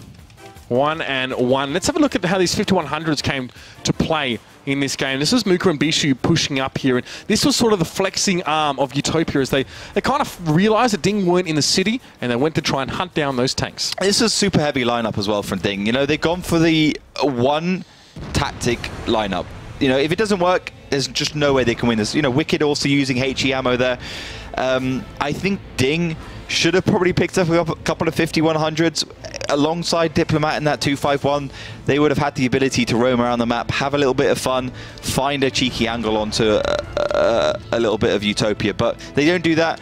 They're a very one-dimensional lineup, and it costs them dearly with this round. I think if they want to change something, they should change their lineup, and they should never underestimate the ability of HE ammo on the IS3 and also holding the right angles to make sure you can't get reset. Do you think they'll change it though? Do you think they'll change this lineup considering what we saw on the defense side? I think Shockish in the M44 didn't do his job. He had plenty of opportunities to hit, and he hit a lot of shells. I think it was 5 in the end.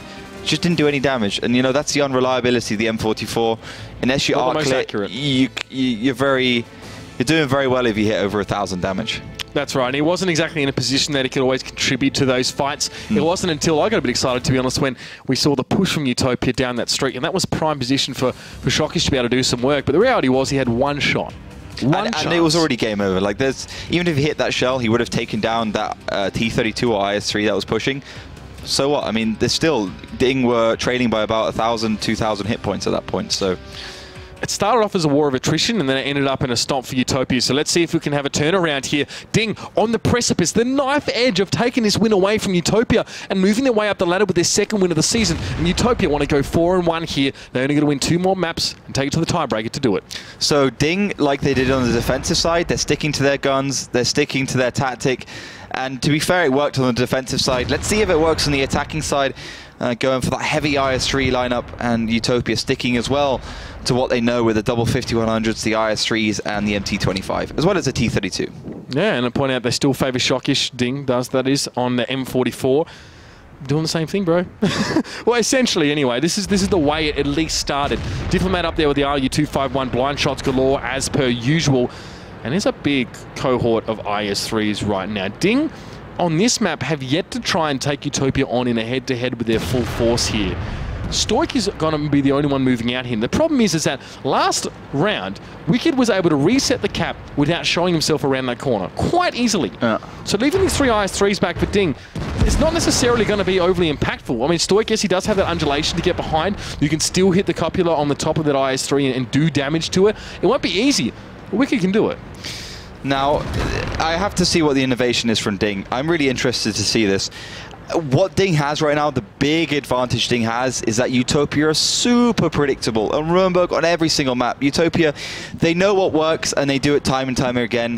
They know that if there's not like a super obvious counter strategy, they can do it time and time again, because you know what you're going to do against it. It's like that northern push here when they have the setup with the MT25 or the 59-16 in the Kappa, then they just wait for the other team to take the bait and then they punish them for it. So I think UTOPIA has that in the back of their mind as well, you know, that whole bluff versus double bluff, you know. If they know what we know, what do we know what they know, you know. It goes back and forwards.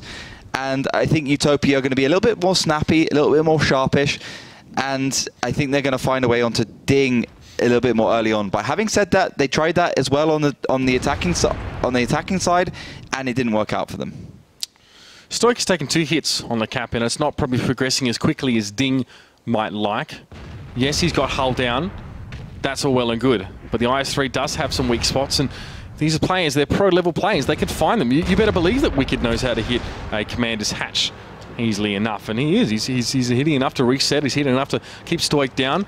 And so it's very much a placeholder tank right now. I mean, DiNG are really just using Stoic as a big metal paperweight, really, as they try and move him back and forth and maybe pivot around that, but they're still reluctant to take this fight to UTOPIA. They really don't want to do it. You see now Stoic's forced to back away. So what happens here? What did DiNG do? Do they just sit there and wait for something to happen? I mean, Papa's probably going to drop to the RU here. This is perfect, though. I mean, this is really what DiNG wanted. Papa's always the backup plan for UTOPIA. If the rest of the tanks fail, then Papa's the guy who saves the day. We saw that against No Mercy. We've seen that time and time again from him, especially on this map. So that's a good pickup for DiNG. I think they lacked some motivation, I guess you could say. Now they have it. Now they have that southern corner of the map. Shockish can relocate. He can get a different angle, and you know, he might be able to find some damage. What do you think about this relocation from Shockish? Now we're talking about it. Diplomat's there as like his spotter.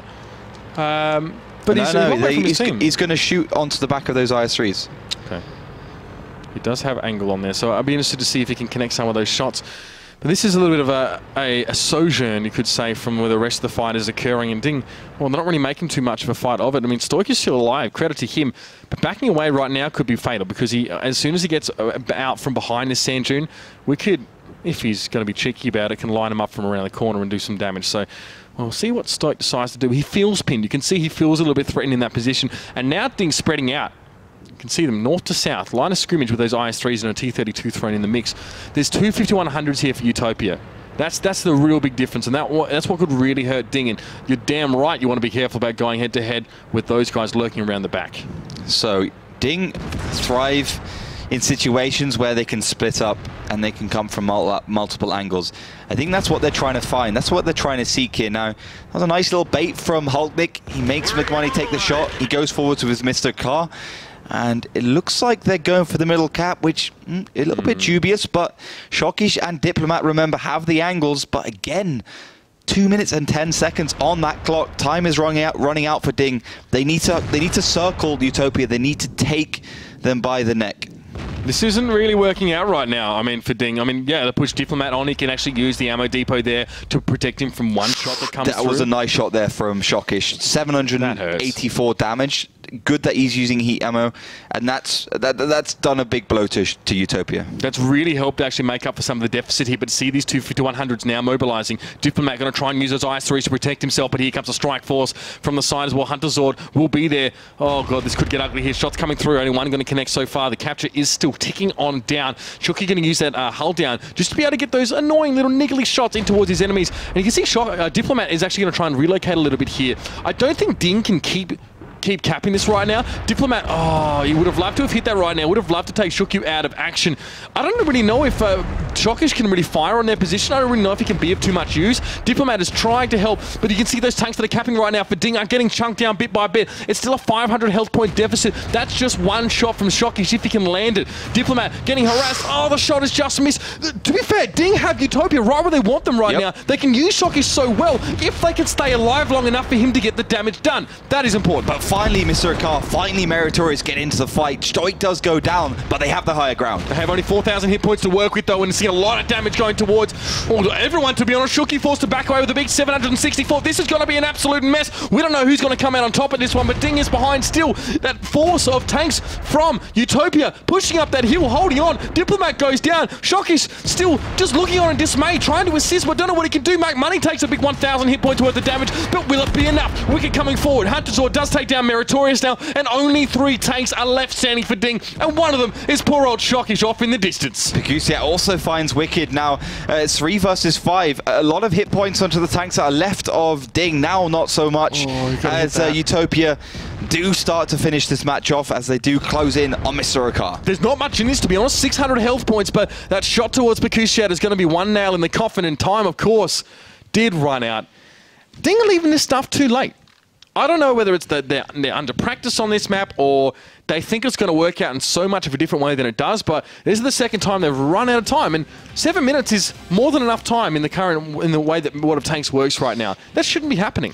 Yeah, this is the thing. They feel uncomfortable in this map. I mean, same tactic twice. It didn't work out twice. And again, before that engagement even started, Stoic was down to like 10% hit points. So they went into that fight, 10% hit points, IS3, you know, went back and forwards a lot, but they already had deficit. And Shockish did a great job. I think he hit 3 shells there, so probably about, I don't know, 2,000 damage odd, which is fair enough to him. But you still need those tanks in the battle, and you know, as every artillery player will tell you, it doesn't matter if they do 5,000 damage, you're not getting those objectives, you're not getting the positions like the tanks that are really there in a firefight are. Sometimes I'm seeing these artillery and I'm getting excited. I'm like, yes, this is entirely viable, this works. And then I see the last couple of games from DiNG right now where it just didn't. Now, is it just on the way that they use this artillery? Is it still super situational? Could Shockish have done more in his position? I think Shockish made that game last longer. I think he hit 3 shells, as I said. I think he kept DiNG in the game a lot. But again, you know, those T-32s could peak, they could do damage. There's nothing DiNG could do to take care of those T-32s. It was easy game. It was a fair game as well. But this is what is frustrating me. I think, you know, DiNG, you know, they knew they would be able to get an advantage on Ruinberg.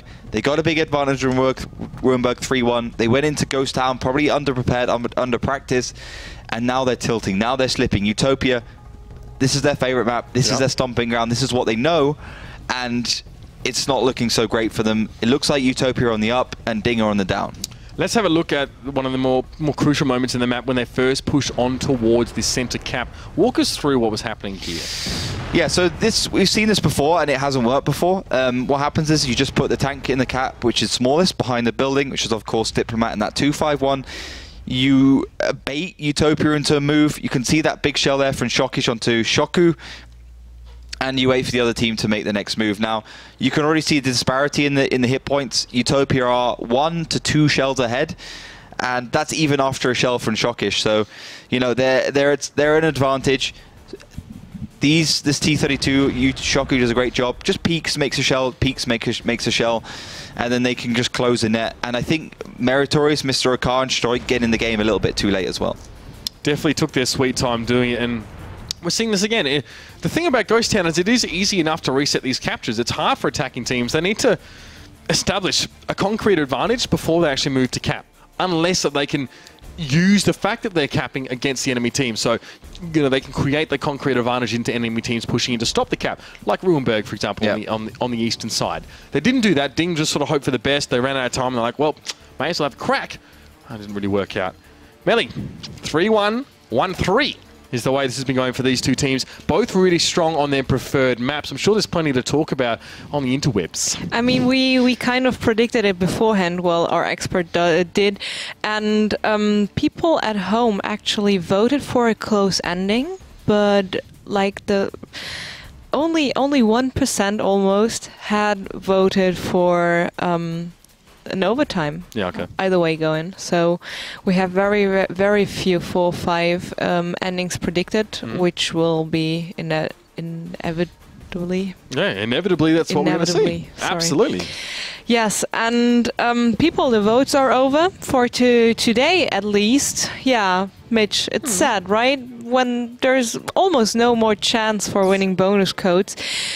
One way is still open, by tweeting us. Use the hashtag WGLEU and of course follow us on @WGLEU to stay updated during the matches, even if you can't make it in front of your computer, TV or whatever device you're enjoying this broadcast on. We will keep you on track. We will tell you what's happening on the servers, and yes, that's how it goes on our WGLEU Twitter, with awesome news and some interesting stuff about the teams, and maybe some awesome sweepstakes coming up in the future, in the near future. I like the sounds of that one. Yeah, it's been good actually. Some good participation from our viewers at home. Maybe in some more creative ways than others at times, but we're totally okay with that. We're very accepting of all media of communication. We appreciate your input. But now it's the big stuff here. It's going to be really important. UTOPIA versus DiNG. How important is who's attacking and who's defending on this map? Like when it comes to the one. It's a tricky one because instinctually, World of Tanks players will always go for the defense. But on mines, you want to be going on the attack. You can make the first move, which is very important. You can take the middle area, which is very important. You can dictate the state of play, which is very important. But you know, both these teams, they haven't had a chance to play mines yet. They haven't had a chance to read up on each other on this map, and I think that's gonna throw things up in the air a little. DiNG will be defending here, and UTOPIA will be on the attack. Can you make any predictions? So I guess UTOPIA won one of those attacking rounds very quick, or DiNG chose. Well, DiNG didn't win their attacking rounds particularly quick. It was the thing about DiNG. I've noticed this before, is that when they win really slowly. Like they win in the last few seconds of the game, and I think that's something they should work on. I mean, you mentioned it. Like before with that arty, well, that was actually UTOPIA, but Muka was playing with that arty. It's things like that that can actually mess you up when it comes to tiebreakers. Exactly. I mean, I'm really curious. I mean, we have seen some wins on the defensive rounds of mines, but actually, I think UTOPIA could do well here. I mean, a couple of IS3s in there, maybe even, to be fair, maybe even UTOPIA are getting their IS3 stolen away from them because that's their favorite tank, and that's like the reason why they win Ghost Town. They're great with it, that little one. Absolutely. They go on with these stacked IS3 lineups. Just the one T32. Which is always good in there for a little bit more of that rolling damage and, of course, the hold down potential to soak it up, which is super important in World of Tanks. People underestimate how important it is for a tank to be bouncing and soaking up damage. That's kind of the whole reason why the very slow KV5 was even used back in the day, because it simply soaked it up with a high health pool. All right, so this is going to be interesting. This is where it all comes down to, of course, for these two teams. And it makes a big difference because DiNG have been that team that people are like, yes, they are good. They are potential to be a top team in the league. We just need to see the league develop a little bit more here. Yeah. But they're 1-3 right now. Yeah. So on paper, they're not looking that good. This is their chance to prove their critics wrong. Yeah, I'm kind of disappointed in them because I thought, you know, after that defeat against Wusa and all those close games, that they just needed the right matchup to win. And then they give UTOPIA. I think Ghost Town, they give UTOPIA Ghost Town, it's crazy, and UTOPIA give them Ruinberg, it's also crazy. I mean, giving your team your favorite maps, I think if you want anything, choose a map they haven't played and innovate, do something unusual. Don't let them counter-strat you. But again, I think some arrogance from DiNG. I hope they went into this match with a clear head and really with a stern wanting to win this match without thinking, okay, UTOPIA are below us, and I hope it's vice versa as well. All right, so I mean, this is it. This is going to be the 4-4 right now, and we never really even thought we would get here in a lot of ways. We're going to be jumping into our next map very, very soon, of course, and it's definitely going to be some highlight reels generated from this one. I can't wait to see how it works out. I mean, we're looking at, you know, Meritorious and Diplomat, big time from DiNG, have been really, really good. Even Shockish as well, like, has done some work with artillery. When it's worked, it really has worked. You can't look past Muka, Hunterzord, and Papa, though, on the side of UTOPIA here. Both these teams have got such star players. I mean, their record now on Ghost Town is 2-0, 3-1, 3-1. So it's insane. And we're getting word even from sort of our tank picking process that DiNG is sort of opting for light tanks here on the defensive side on mines. That's going to be interesting. I mean, maybe even artillery in there, I'm not sure. But, you know, I think that might be the right way to go. Just be quick, be fast. Don't get into those brawls, because we saw in Ghost Town, you get into those slow brawls with UTOPIA, they're not the fastest reacting team in the world, but they will win those one-on-ones. So DiNG just clearly wanting to speed things up, like they did in Ruinberg, come from all sorts of different angles. They'll probably even have a couple LTTBs in there if they don't pick artillery, and that's the way you catch out UTOPIA. And for UTOPIA, they need to stick to their own game, because they didn't play Ruinberg to their own game. I think they got a little bit tunnel visioned, but they play Ghost down to their own game and it works. So I think UTOPIA just need to carry on grinding through. If they grind through, they'll win. This would be such a fantastic comeback as well, to win 4 rounds in a row. And we were maybe a little bit surprised that it didn't manage to win all 4 games on Ghost Town as well. It definitely seemed like their map and was the execution. Well, actually, no, they stuffed themselves up. They undid themselves. They went for a push, and yeah. On the defensive side, DiNG did the same thing twice. And on the attacking side, DiNG did the same thing twice. And as you said briefly, do the same thing twice, and UTOPIA will punish you, providing you don't make, or providing they don't make the mistake. But we're in. This is it. Of course, our final game of the night. This is to see who takes away the bragging rights and those points here in this tiebreaker game. It's DiNG in red defending. UTOPIA are attacking. Good that DiNG is actually sticking to the meta with the 4-1-6. I've seen a lot of teams in the European server at least shy away from it, but we're going for a pretty strong attack in the middle by DiNG. DiNG actually want to take this hill here on the defensive side. It's so strange. A lot of damage being sustained here by Stoic. The focus fire was phenomenal. He's down to 211 hit points. By the same token, Hunterzord down towards half health, Meritorious and Hulknik to the right of your screen, just behind that rock, continuing to lay down a bit of suppressive fire, taking some damage themselves. But both these teams are settled in fairly nicely. But UTOPIA has the health point advantage here. Result, of course, of DiNG taking less of those heavier tanks. In fact, none of them. Whereas Wicked is in the IS-3 and Bishu is in the 5100. Now, I want you to look over towards H1 where the T21 is. I think that's going to be the next move from DiNG. They've seen that UTOPIA just playing towards the middle. UTOPIA have got a pretty heavy lineup with the IS-3 and the 5100, and then they can start moving around the map a little bit more. But Papa does receive a shell, and this is the thing, DiNG have the hill. They need to do what Supreme does. They need to find all the angles on the hill and need to hold them. But again, Stoic down to such a little amount of hit points and gets found by Papa. Stoic has to stay safe. He has to be on the back lines. Papa's in trouble. His drive is dead and his ammo rack's been hit, so his reload time has been vastly increased and he can't go nearly as fast anymore. So the 2 best parts about a T-37 have now been taken away from poor old Papa, and he's pretty much going to have to be a prop for now. Just use his camouflage and try and do some spotting. But DiNG now is still set up here. Stoic is, he's hanging on for dear life, but not exactly in famous form. He is very, very low. The rest of DiNG, however, are looking okay. Most only sustaining 1 shot or so each. And Bishu, you never like to take shots before you can fire them in a 5100. It's always an ill omen. And that's another big 245 damage hit over towards him. DiNG are playing this really nicely around this middle rock. Meritorious and Hulknik are huge. Surely going to push on to Stoic here. They might be able to take him out. But DiNG can roll off the hill. They're only losing a 200 odd health points losing Stoic. And they can hold on to this. They're getting free damage for days. But you can see that DiNG is not really in control of the hill anymore. It's 1-for-1 exchange.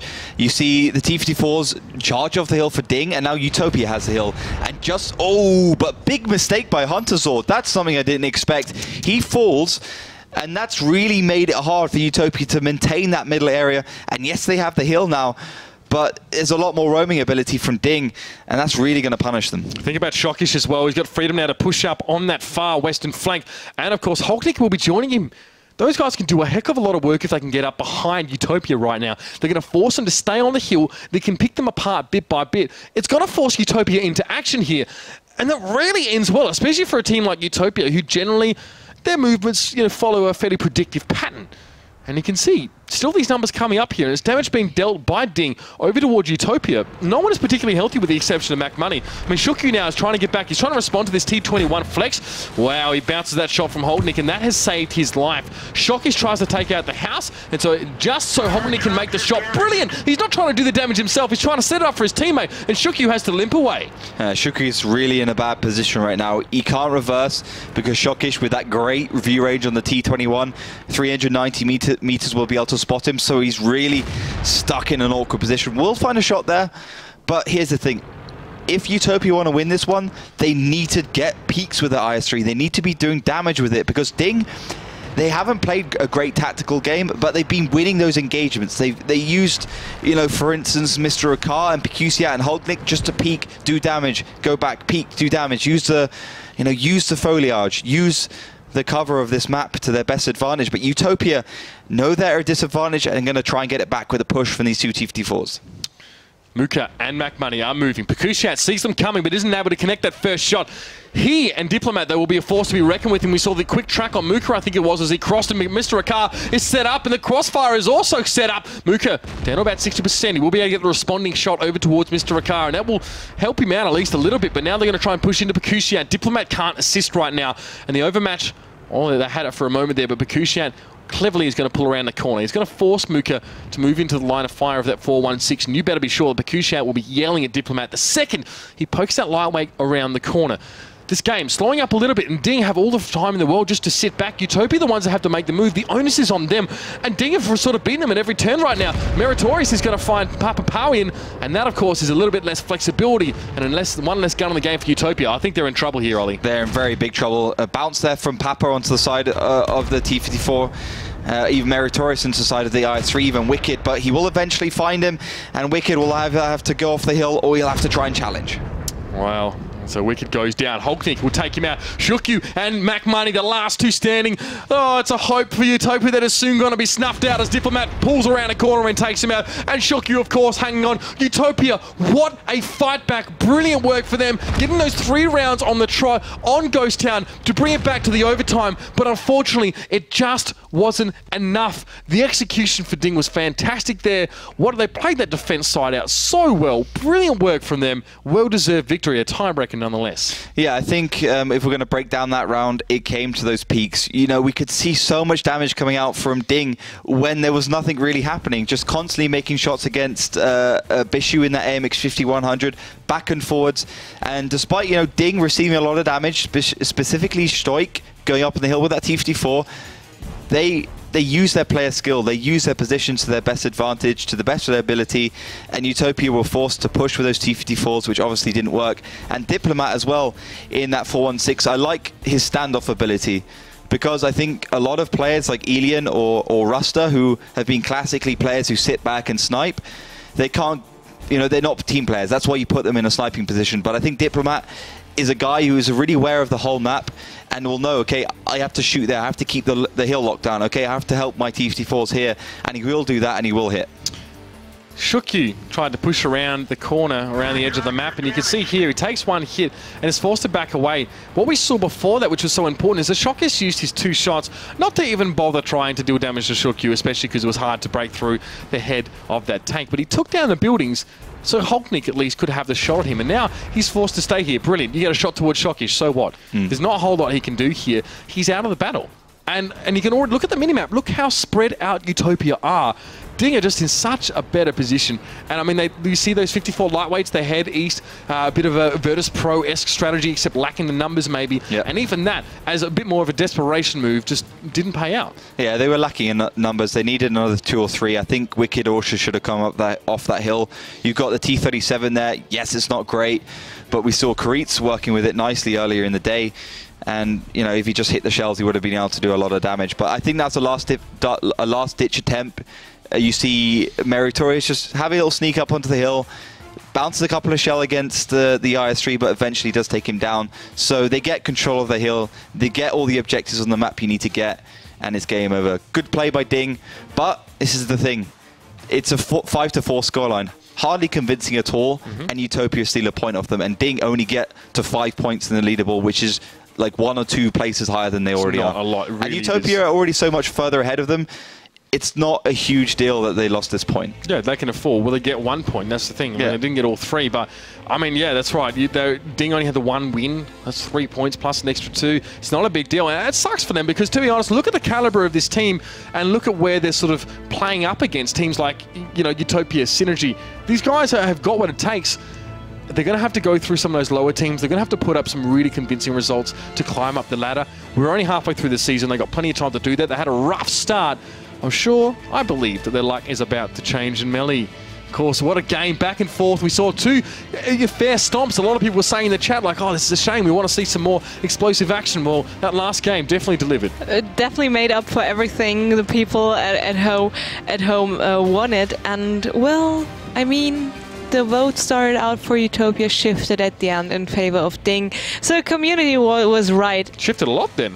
Not really. It's still stuck with 52%. But okay, that was close. Wait. 52. Yes, absolutely 54%. Sorry, my fault. And it was around 70-ish for Utopia at the beginning, and then it changed.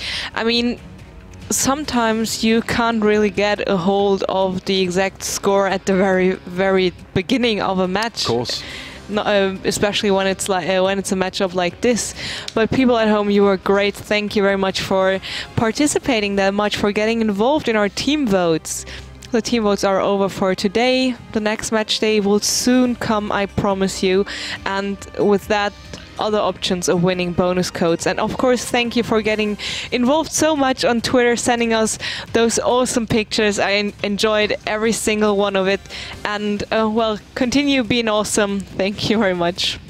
Thank you so much, Melly, and thank you to you guys, of course, for getting involved. And now let's quickly, before we close the show, recap tonight's shenanigans and get a feel for exactly what happened. So, started off, Ollie, with two fairly one-sided games. Yeah, there's not really much to say about those two. I think No Mercy just got outclassed by Kazakru, and I think Virtus.pro had a point to play, a point to make against Penta Sports. Despite some good play by Penta on Himmelsdorf specifically, I think Virtus.pro were just, you know, one step ahead every single round. Now, that last match was really, you know, an absolute cracker, and I think DiNG finally with the first win, the second win even, just, you know, seemed to be getting there slowly. Absolutely. Fantastic game. And well, we hope for more next week, of course. Do tune in on Tuesday. Lauren, I think, is going to be back for some more World of Tanks action. It'll be start of Match Week 6, and there will be some good games to come. You can obviously preview those on our website at eu.wgleague.net. Ladies and gentlemen, I've been Mitch Leslie, joined here by Oliver Maxfield, and of course, the lovely Melly on social media. It's been an absolute pleasure, and we look forward to having your company next week. But until then, good night and good game.